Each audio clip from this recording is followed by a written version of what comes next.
Olá, saudações. Mais uma vez estou aqui com os vídeos relacionados a temas educacionais, temas do conhecimento, visando ajudar você, estudante, você que quer ampliar, alargar a sua visão e o seu conhecimento de mundo e conhecimento de um modo geral. Hoje eu irei estudar, falar um pouquinho com vocês sobre a etimologia, a origem e o significado de duas palavras. É sabido de todos que as palavras são vivas. As palavras ela está em constante transformação. Ela não é a palavra ou as palavras não são algo estático, algo que permanece imutável. Conforme vai desenvolvendo a sociedade, conforme vai aumentando o conhecimento, as palavras também elas vão mudando o seu significado. Portanto, a etimologia ela é a ciência que estuda a origem das palavras, onde surgiram e o processo de evolução, de transformação dessas palavras. E também é um ramo do estudo linguístico que se preocupa em encontrar aquilo que nós podemos chamar de étimos, ou a origem, os significados das palavras. Então, a etimologia ela tem origem no grego antigo e significa o estudo das verdadeiras, das significações originais das palavras. Portanto, as palavras possuem significados e significante. O significado é o sentido abstrato do signo, é o sentido abstrato, como por exemplo, eu falo casa. O significado de casa é aquilo que eu imagino, é aquilo que vem à minha mente sobre a casa. Já o significante é a parte material, é a casa propriamente dita. A partir disso, a partir dessa explicação, eu vou entrar na análise de duas palavras para nós compreendermos o processo e a transformação que ambas as palavras tiveram no decorrer do tempo histórico. A primeira palavra que eu irei analisar com você é idiota. Quando a gente fala essa palavra, logo nos vem à mente a impressão, a sensação de violência ou agressividade. Mas no contexto grego, idiota significava a pessoa leiga sem habilidade profissional ou sem uma função específica, uma habilidade profissional. Então, era o não considerado idiota, era o trabalhador especializado. Já o idiota era aquele que não tinha uma especialização. E também, na concepção original, o idiota designava literalmente o cidadão privado, né, ou alguém que se dedicava apenas a assuntos particulares, em oposição àquele que se preocupava com assuntos públicos ou que cuidava de assuntos ou participava dos cargos públicos na ordem pública. Então, para os gregos da antiguidade clássica, o idiota também era aquele que, podendo participar ou podendo exercer a vida, a função pública, ele abdica desse direito e se volta para a vida privada. Esse era o conceito de idiota. Não tinha essa conotação violenta ou agressiva como nós entendemos hoje. E a palavra, o termo, o conceito idiota, ele sofreu a depreciação, né, a partir de determinado tempo histórico. O termo, então, ele evolui e passa a significar algo depreciativo para caracterizar uma pessoa ignorante, uma pessoa simples, uma pessoa sem educação. Então, popularmente, o idiota é um indivíduo tolo, imbecil, desprovido de inteligência e de bom senso. Esse é o significado, isso é o que nós entendemos de idiota na atualidade. Um pouco ou muito diferente daquele conceito grego original de idiota. Já no período romano, no Império Romano, esse conceito, esse termo de idiota, né, ele passou a ser entendido. Quem era o idiota? Era aquele que estava alheio, que não se interessava ou que não participava dos debates públicos. Havia então um valor manifesto em torno dos debates, das questões públicas. Dessa forma, aqueles que não participavam, aqueles que não tinham interesse, eram considerados os idiotas.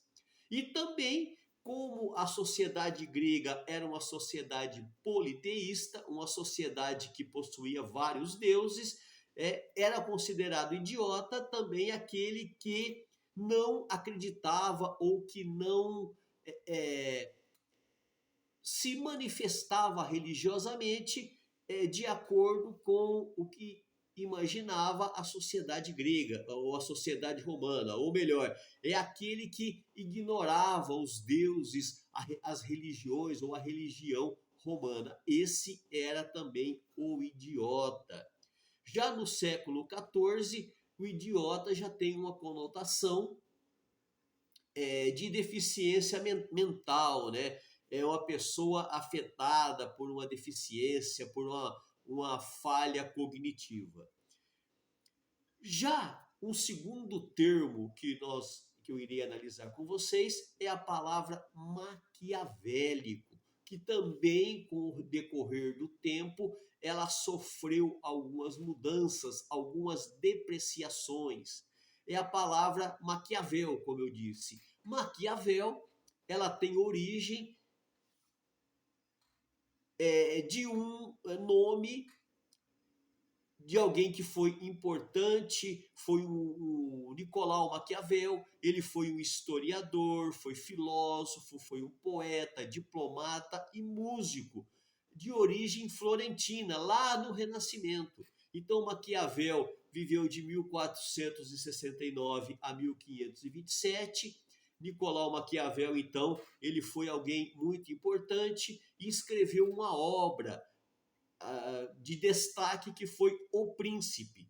Então, ele é reconhecido como fundador do pensamento e da ciência política moderna, a partir do livro que ele escreveu. Pelo fato de ele ter escrito sobre o Estado e sobre como um líder, como um príncipe, como um governante deveria se comportar para se manter no poder. Então, Nicolau Maquiavel foi um dos principais autores de sua época, que foi o Renascimento.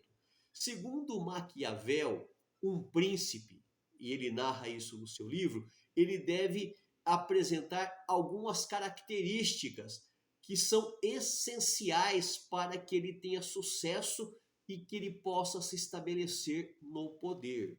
Primeira dessas características era piedade, a segunda, fidelidade, a terceira, humanidade, a quarta, integridade e a quinta, religiosidade.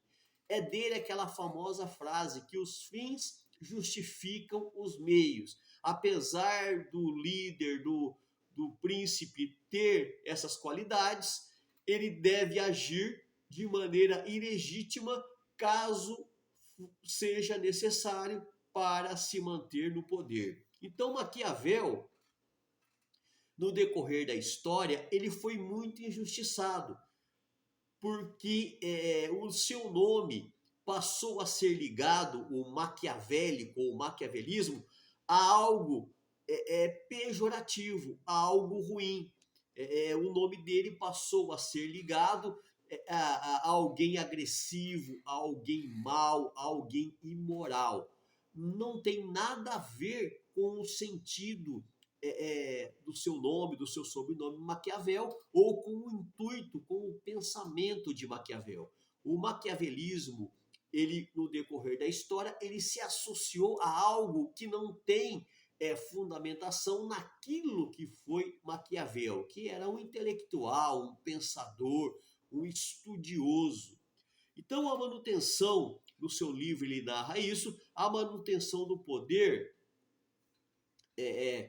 de um governante deve seguir alguns critérios. Para Maquiavel, a conservação do poder é condição necessária para a conservação da ordem política no reino, no principado. Portanto, o príncipe ele deve usar dos meios dos instrumentos que forem necessários para manter a ordem política do seu principado. Então, ele ali estabelece ali no seu livro algumas atitudes que o príncipe deve seguir para que ele permaneça no controle da situação e venha a ter um principado organizado.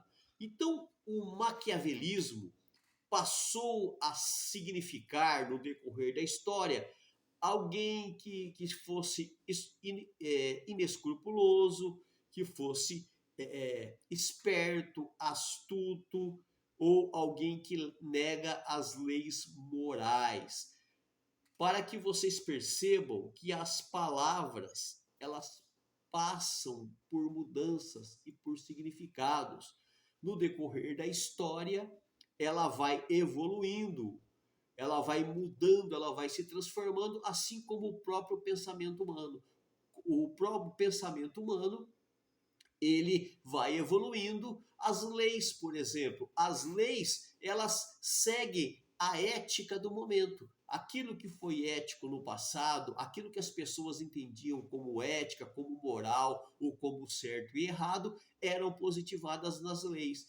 A partir do momento em que as sociedades evoluem, têm novos aprendizados, novos conhecimentos, as leis vão mudando. Assim também acontece com as palavras. Elas passam por transformações, elas passam por mudanças. Então, dois termos aí, dois conceitos aí que nós podemos considerar que foram injustiçados são os termos idiota e maquiavélico. Idiota, o significado de idiota não tem nada a ver com o seu significado original, assim como o termo maquiavélico não tem nada a ver com o seu com a pessoa que deu origem a esse termo, Nicolau Maquiavel, que foi alguém importante, foi um escritor importantíssimo e que lhe relatou no seu livro técnicas para o príncipe se manter no poder. Em nenhum momento ele ensinou o príncipe ou escreveu para que o príncipe fosse imoral, fosse incorreto. Não tem nada a ver, mas a história, alguns momentos históricos rotularam a imoralidade, a astúcia, a sagacidade ao maquiavelismo. Portanto, é importante nós estudarmos, conhecermos as coisas para que nós possamos evoluir. O significado das palavras, ele passa por transformações e mudanças.